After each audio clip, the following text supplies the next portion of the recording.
Refuser la misère.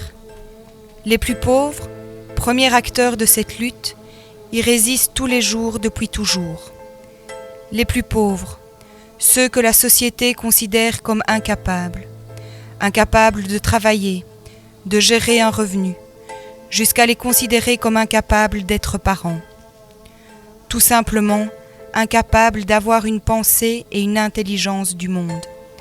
Pourtant, cette population qui porte en elle un cri de souffrance, de lutte, mais aussi d'espoir d'un avenir meilleur pour ses enfants et le monde, a un point de vue intéressant et pertinent au départ de sa réalité et de sa résistance à partager.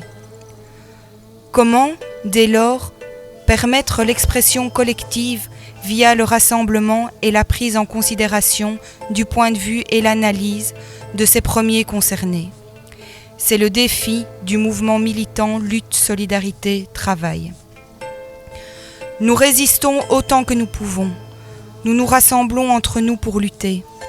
Mais c'est vraiment l'intérêt de l'avenir de tous qui est en jeu.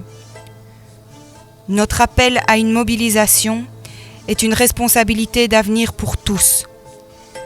C'est le cœur du combat social qui est en jeu, et donc le cœur de la question de l'avenir des hommes dans le monde.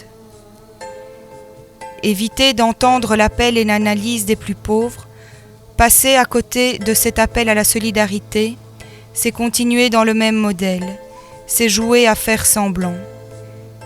C'est construire autant de mesurettes qui imposent autant de nouvelles impasses d'humanité et de souffrance au quotidien. Chaque 17 octobre, le mouvement Lutte, Solidarité, Travail organise des actions publiques par lesquelles nous interpellons et questionnons les politiques qui produisent la misère. Nous le faisons à partir du vécu des plus pauvres, de notre histoire de résistance à la misère.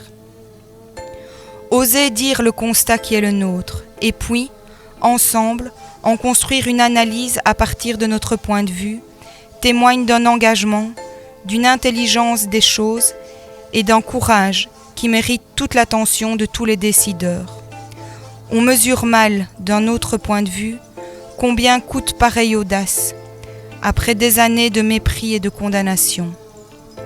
On mesure mal la prise de risque qu'il faut assumer pour une parole qui questionne quand tout, dans le quotidien, est en danger.